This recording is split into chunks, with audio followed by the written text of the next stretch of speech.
So, I just watched the season finale of Game of Thrones, and apart from being bored out of my mind, I was recalling an idea I had for a video talking about expectations and payoff. I feel like now is a more fitting time than ever to discuss it, given the abysmal failure of this final season to deliver on all the years of build-up that this show has more often than not carefully executed before this. Yes, I can. I'm king. Now, before I go any further, I do have to say spoilers for both Game of Thrones and Avengers Endgame. I want to use Marvel as an example, juxtaposed and compared to Game of Thrones, to showcase how subversion, for obvious setup, waters down and ruins storytelling, but also how there is a right way to pull off the unexpected without losing emotional investment. So without drawing this out any further,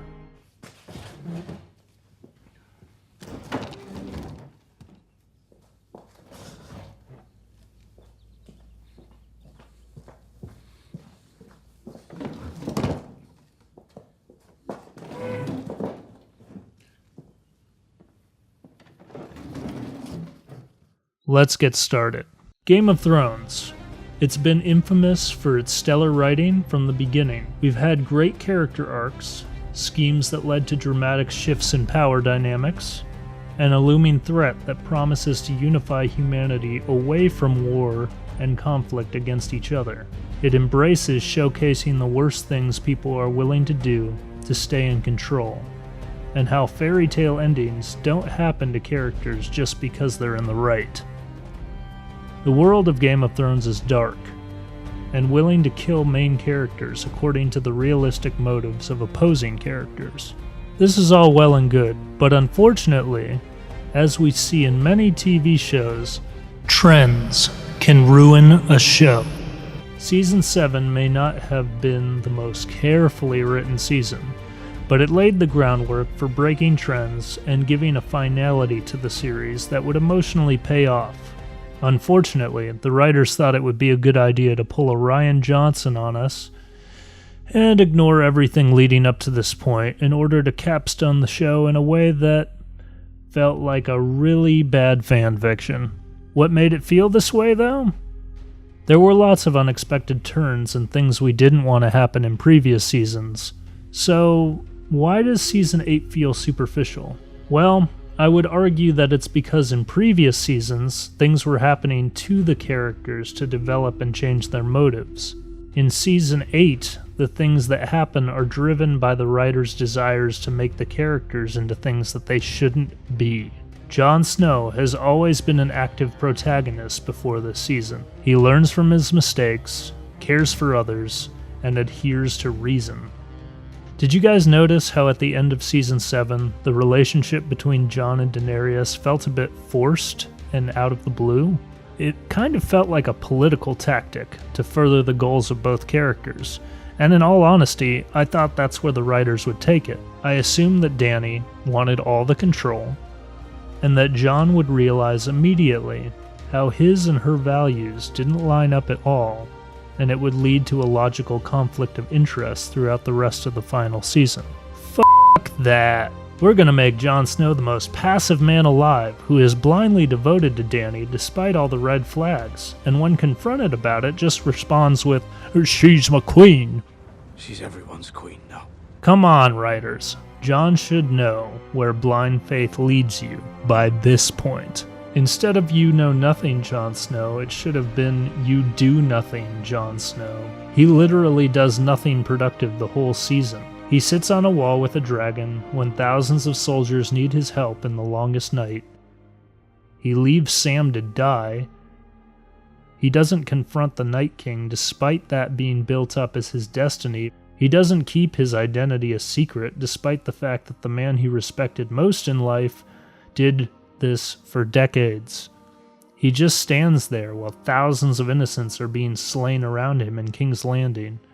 He doesn't confront Dany until Arya and Tyrion both tell him to do it, and he just lets himself be captured and as a result banished at the end of the show.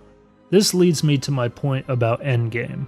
While I do think that killing off Thanos in the first 20 minutes of the film was not the right way to go about wrapping up a conflict that was so centered around this character in Infinity War, I can forgive the movie its narrative flaws.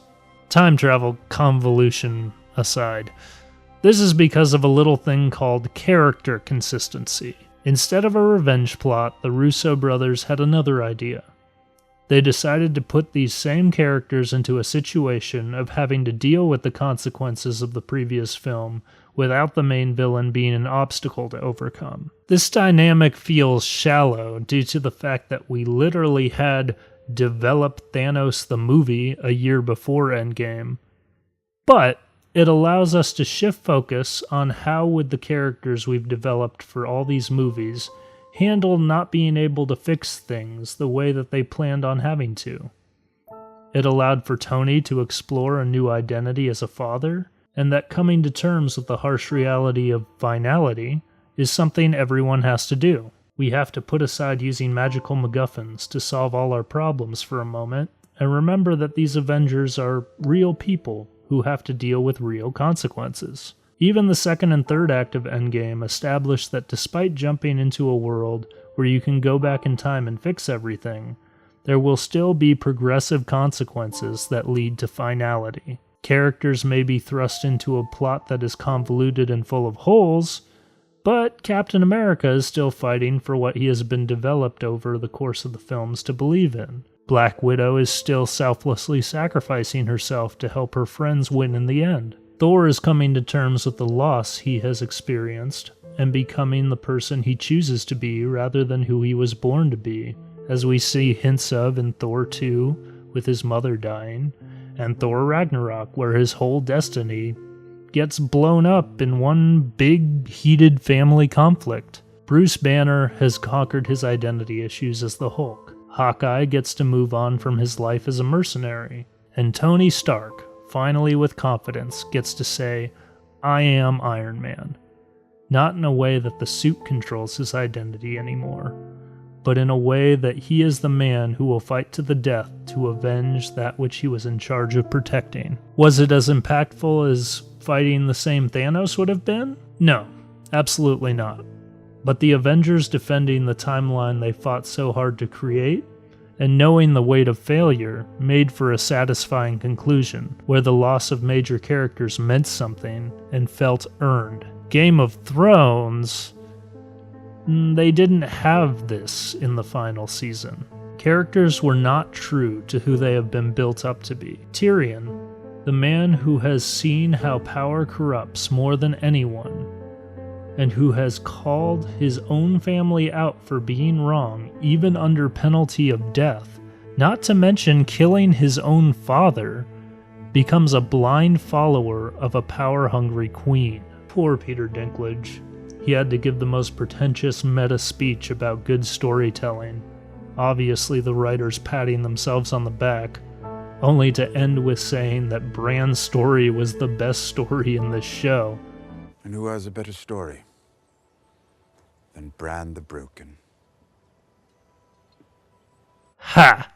Oh, and he awkwardly had to tell Jon Snow he is banished for doing the thing he told him to do in the first place. That definitely felt like the Tyrion that, was built up through the rest of the show.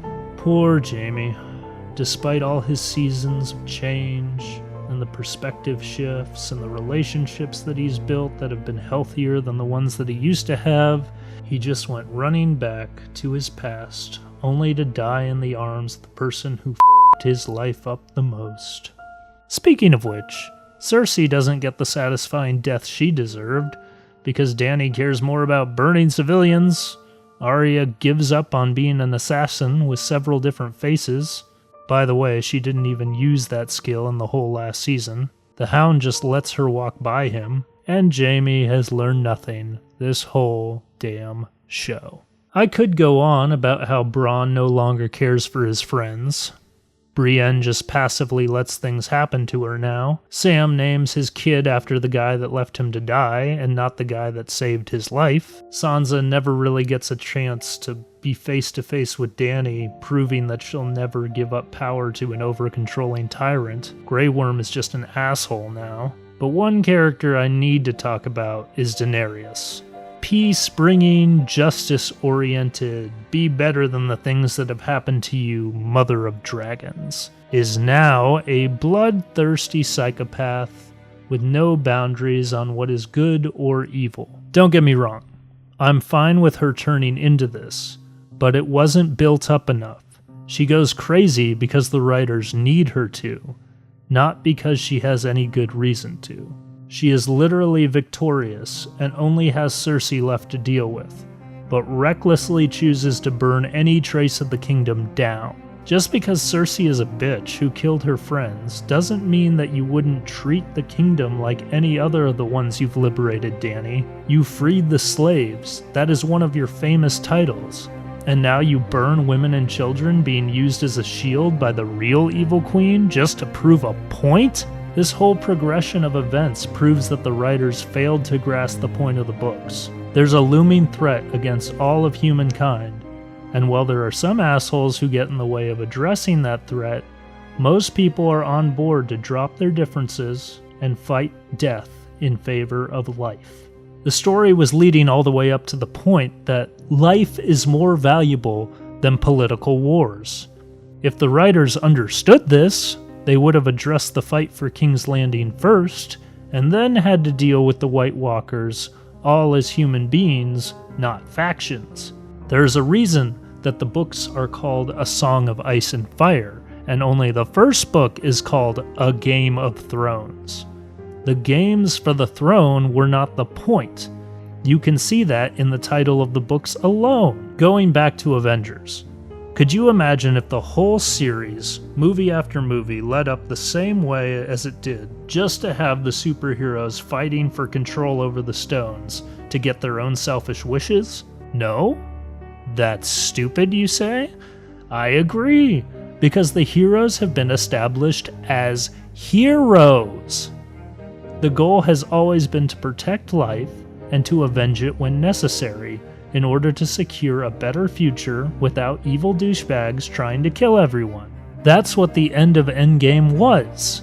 Heroes acting heroically to fix what was wrong and to make sure it stayed fixed. Game of Thrones ends with heroes becoming monsters who either do evil things or sit by and do nothing while bad things happen. There's nothing satisfying about that.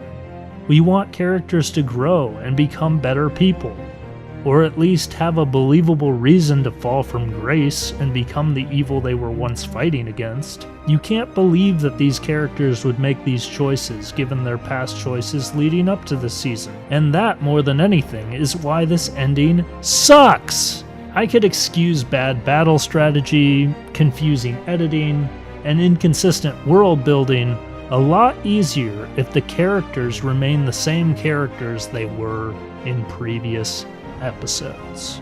So all those years of investment were wasted.